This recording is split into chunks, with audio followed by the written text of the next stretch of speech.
Hi, babe. Welcome to the Horror Babe Show. I'm your host, Chelsea Beller. Good Lord. I wasn't sure I was even going to be able to do this review. I went to an advanced screening of Nosferatu 2024 at the Aero Theater in Santa Monica. And I saw that line and in my bones was like, I will not be able to see this film. I still stayed in line because I was like, maybe, just feeling optimistic, feeling the slightest bit of gothic hope. And then lo and behold, I got a ticket and a couple behind me got tickets, and then that was it. So I was literally one of the last people to get a ticket. So I'm truly excited that I even get to talk about this before it comes out. This is such a thrilling experience. Now, my experience of Nosferatu might be different from yours. Perhaps you attended a German cinema class in college. Maybe a partner showed it to you at one point, but you were too stoned to remember it. My very first experience even seeing this skinny bald man, Nosferatu, is from SpongeBob. You might be asking, Chels, the hell are you talking about? What are you talking about? Here's a clip. Can I have a job application? I brought my own spatula. I called earlier, but I hung up because I was nervous. Do you have references? Wait! If that was you on the phone and you on the bus, then who was flickering the lights?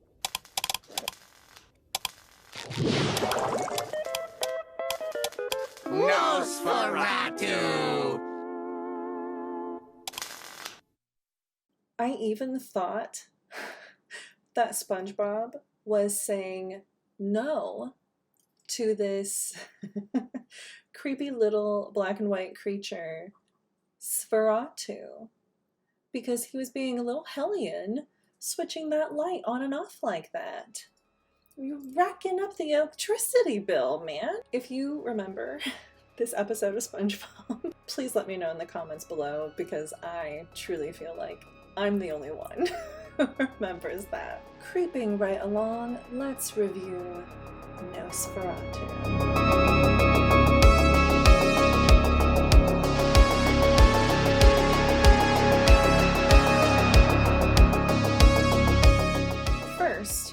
I have to note, I watched Nosferatu of 1922 just a couple nights before, hadn't watched it before, and wow, that shit is creepy. Like, I didn't have any expectations. I actually kind of loved it. It's a German silent film, not my familiar territory at all. But I was like pleasantly surprised, I guess. Not that I didn't expect, I didn't have any expectations. And I loved the scenery. I loved this like theatrical overacting, because that's, of course, what they had to do. It was such a different experience, and maybe that's why I liked it so much, because it was unique and hearkened to a different time, if that's even the word. But I also loved the effects from 1922, how Count Orlok would just appear, and he was so creepy. Good Lord. So spindly and just staring just puts you ill at ease. Like, that truly made me love the film. Off to a good start there. Then, naturally, I watched Nosferatu 2024 with Nicholas Hoult, Lily Rose Depp, and Bill Skarsgård as Count Orlok. Written for the screen and directed by Robert Eggers. Fuck. I have to say, I will probably swear a lot in this video, because I am so passionate about this film. Let's start the review here. I think this was the best film I saw all year. You can absolutely disagree. You can agree, of course, but you can absolutely disagree. I also did not see every single film that came out this year. So there might be a hidden gem that I'm just unaware of. But honestly, fuck. This film is so... Chef's kisses. Just all the kisses from all the chefs.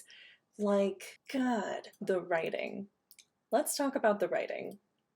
There were a couple of moments in the theater, because I did have the absolute pleasure of watching this in a theater, where we as an audience laughed. And not at the film, but because, you know, there were a couple of comedic moments in, you know, in the middle of all this gruesome nastiness. And that is such a joy. If you've seen my other videos, you know how much I absolutely adore those comedic moments of relief in a horror film. And I think this film needed that so much, because it is so intense and you're in it from the get-go. There's a lot of darkness in this, so it's necessary to have those comedic moments. I think Robert Eggers is an exquisitely talented writer. Obviously, if you know and remember The Witch, just an exquisite writer. There was, much like The Witch, there's poetry in this film. The way this film is shot, good God, there are these beautiful long shots where the camera just slowly pans over from left to right or right to left. It holds the moment so beautifully. Also, the shots themselves, you almost gasp at this dynamic aesthetic. They're so beautiful. Even if they're disgusting or sinister, they're still so beautiful. I don't know how he did it.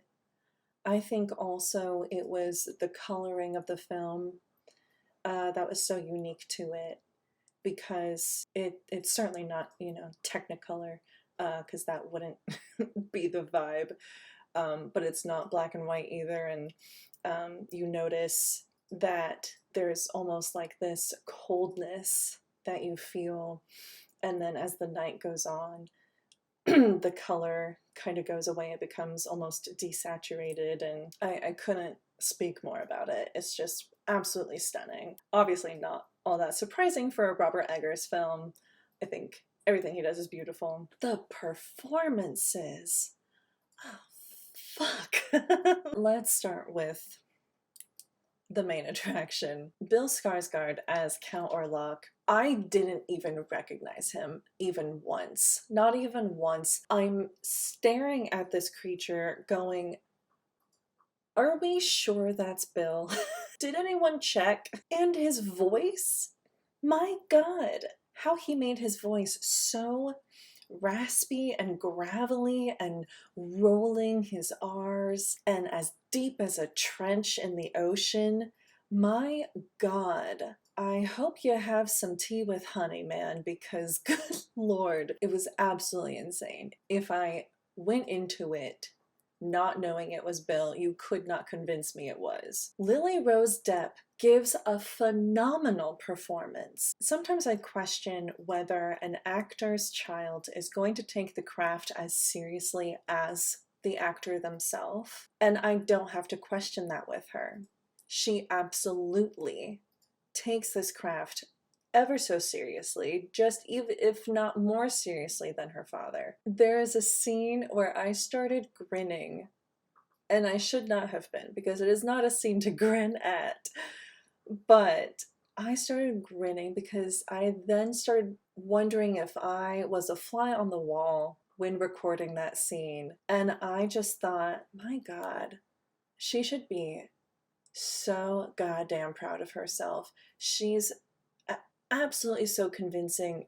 There's nothing that could take me out of this. She's phenomenal. She has so much depth in this. I feel like she truly gave it her all, and this makes me want to watch her more. I want to watch more of her. I want to see where she goes from here. Nicholas Hoult has never disappointed me. I think he's absolutely wonderful. Ralph Ineson is an incredible doctor in this. Again, has never disappointed me. I think he's a fantastic English actor, one of the best. But I have to say, and I didn't know that this actor was going to be in this because I tried to stay as blind as possible. Willem Dafoe fucking steals the show. He's absolutely impeccable. I don't know how he does it. He is just a fucking chameleon. He becomes the person on the page and brings them to fucking life. Such a fucking joy. What a fucking joy to watch. I could watch him all day long. All day, all night. I now have to do a Willem Dafoe marathon because he's absolutely wonderful. When you watch this, you're just gonna love him. You're just gonna love him. One small criticism, ever so tiny, it's a tiny little, it's not even a criticism. It's just something that momentarily took me out of the film a couple times, and that's it. Count Orlok, his voice, his shadow, his spindly fingers, all so creepy, just send goosebumps down my spine. However, he has a mustache. I know. That seems ever so superficial, but stay with me. Now, without it, he might have looked like a right putz, and in which case, definitely keep the mustache. But there were a couple of moments that I was like, oh, wait, is that blood all over? No, it's just his fluffy mustache. But here's the thing, because of his mustache and his wardrobe, these items humanized him more, right? Which normally, when you humanize a villain, you're trying to get the audience to sympathize with the villain. And in this case, I did not sympathize. I actually despised him more because you can easily explain away a monster's actions when they're just a monster. I feel the less human or humanoid a monster is, the less you feel for them and the less you chalk it up to them being a monster. Well, they're a monster. Of course they killed the town. But when you humanize a monster, even ever so slightly, you go, how could you? How could you do this? So, the mustache, though it was big and fluffy, it worked. But when you watch it, you let me know if the mustache took you out of it too. Hi, Editor Chelsea here. I discovered that the mustache is because when creating the look of Count Orlok, they took from both original Nosferatu and illustrations of Dracula from Bram Stoker's Dracula, where the vamp has a fluffy mustache. I knew they incorporated plot points and characters from both stories, but I didn't realize they incorporated both into the look of his character. That makes so much sense. So, LOL. Okay, back to me. All in all, I felt the performances were wonderful. The setting itself was gorgeous. Just so aesthetically pleasing to the eye. There's some gore in it, so if you needed some vampire gore in your Nosferatu, you get that too. You get these amazing Count Orlok shadow effects, if you will, shadow work, which there is shadow work in both meanings of the word. Let's rate this movie 5 out of 5, 10 out of 10, 100 out of 100. I don't normally buy physical copies of movies, lack of space, but I absolutely want this when it comes out.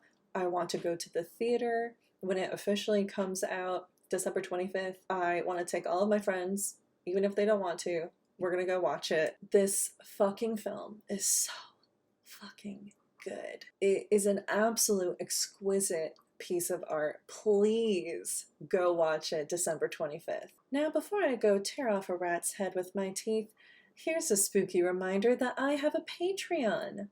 I currently have 2 tiers of my Patreon, free and $5 a month.